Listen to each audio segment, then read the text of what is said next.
বিভিন্ন জায়গাতে সন্ত্রাসীরা আমাদের উপর হামলা করছে। একটা বিশেষ দলের পক্ষ থেকে সন্ত্রাসী লেলিয়ে দেওয়া আছে আমাদের নারী ভোটারদের উপর। ওনাকে প্রশ্নের পরে উনি যে আনসারটা দিয়েছিলেন তা সম্পূর্ণ অসত্য। আমার কাছে তথ্যভিত্তিক প্রমাণ আছে, ভিডিও আছে।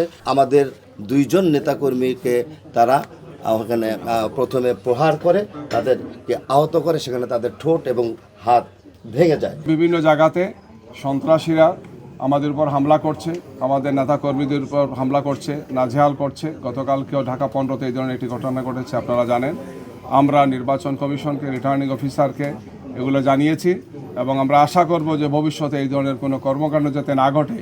এক্ষেত্রে আইন শৃঙ্খলা বাহিনীর সাথে যারা আছেন, নির্বাচন অফিসার যারা আছেন, মাঠে যারা দায়িত্ব পালন করছেন, তারা এই সমস্ত বিষয়ে যথেষ্ট দৃষ্টি দেবেন, যথাযথ পদক্ষেপ গ্রহণ করবেন। একটা বিশেষ দলের পক্ষ থেকে সন্ত্রাসী লেলিয়ে দেওয়া আছে আমাদের নারী ভোটারদের উপর। আমাদের নারী কর্মী যারা ছিলেন, আমাদের পুরুষ ভোটার যারা আছেন বা আমাদের দায়িত্ব যারা পালন করছেন, গতকালকে রাতে এই ধরনের দুটো ঘটনা ঘটেছে এবং এরা আহত অবস্থায় হাসপাতালে আছেন।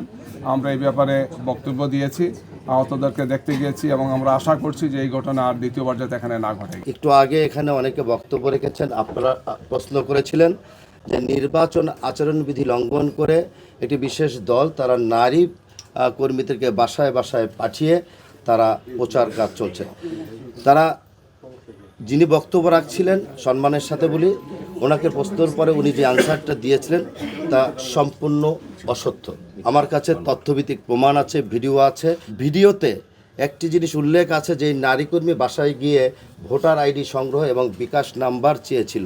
সাথে সাথে তার বাড়ির কর্তা একজন পুরুষ ভাই বাসা থেকে যখন বের হয়ে নারী কর্মীকে প্রশ্ন করলেন যে আপনারা প্রচার কাজ আগে কেন করছেন, কিংবা আচরণবিধি লঙ্ঘন করে আমার কাছে কেন ভোটার আইডি চাইছেন। ভোটার আইডি এমন একটা জিনিস, মানুষের পার্সোনাল একটা ইনফরমেশন থাকে। সেই ভোটার আইডি সরকারি কাজ কিংবা তার নিজের ব্যবসা বাণিজ্যের বাইরে কারোর হাতে হস্তান্তরযোগ্য নয়। এমন একটা পরিস্থিতি তাকে যখন প্রশ্ন করা হলো, সেই নারী কর্মীরা এদিক ওদিক ছুটোছুটি করা শুরু করলো। পরবর্তীতে ওই নারী কর্মী তাদের স্থানীয় যিনি জামাতে ইসলামের আমির আব্দুল মতিন সাহেবকে কল করলেন এবং উনি পাশে ছিলেন। আব্দুল মতিন সাহেব সরাসরি 20-25 জন তাদের নেতাকর্মীকে নিয়ে এসে ওই বাসার ওই পুরুষ কর্মীকে নাজেহাল করার চেষ্টা যখন শুরু করেছে, এলাকার মানুষ সহ স্থানীয় নেতৃবৃন্দ সেখানে গিয়ে উপস্থিত হওয়ার পরে উনি ওখানে প্রকাশ্যে ক্ষমা চেয়ে এসছেন।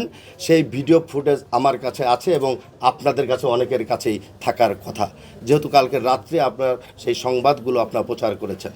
এটা একটা মিথ্যা কথা উনি বলেছে। যদি আপনারা মনে করেন সেই ভিডিও ফুটেজটি আপনাদের কাছে আমি দিতে পারি, আমার কাছে আছে। আহত হলো কিভাবে, লাঠি সোটা হাতে, পদধারী, আমি বলছি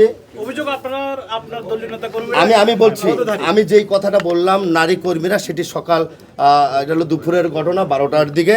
তারপরে সেখানে গিয়ে তিনি প্রকাশ্যে ক্ষমা চাওয়ার পরে আমাদের নেতৃবৃন্দ, স্থানীয় মানুষ এটাকে সমঝোতা করেছে এবং আমাকে ফোন দেওয়ার পর বলেছে ঠিক আছে, এটাকে সমঝোতা ভাবে যাতে করা যায়, আগামী নির্বাচন যাতে সুষ্ঠু হয়, কোনো ধরনের মারামারি কাটাকাটি না হয়, সেই নির্দেশ মোতাবেক সেখানে সেটা সমঝোতা হয়েছে। পরবর্তীতে একই দিনে সন্ধ্যের সময় পীরের বাগ শেওড়াপাড়া সেখানে একই ঘটনা ঘটেছে। এই নারী এবং পুরুষ কর্মীরা তারা বাসায় বাসায় গিয়েছে। সেখানেও একই ধরনের ঘটনার পরে যখন স্থানীয় মানুষ তাদেরকে জিজ্ঞেস করলো আমাদের কাছে কেন বিকাশ নাম্বার কিংবা ভোটার আইডি আপনারা চাচ্ছেন, তখন ওখানে জামাতের সংঘবদ্ধ কর্মীরা আমাদের দুইজন নেতাকর্মীকে তারা ওখানে প্রথমে প্রহার করে, তাদেরকে আহত করে, সেখানে তাদের ঠোঁট এবং হাত ভেঙে যায়। তারপরে যখন এলাকাবাসী দেখলেন, তখন এলাকাবাসীর যত দোকানপাট বন্ধ করে সেখানে একটা হই হল্লাটের সৃষ্টি হয়েছে। তাৎক্ষণিকভাবে আমি নিজে পুলিশ এবং সেনাবাহিনীকে কল করেছি, সেখানে যাতে পরিস্থিতি নিয়ন্ত্রণের জন্য সেই ব্যবস্থা গ্রহণ করে।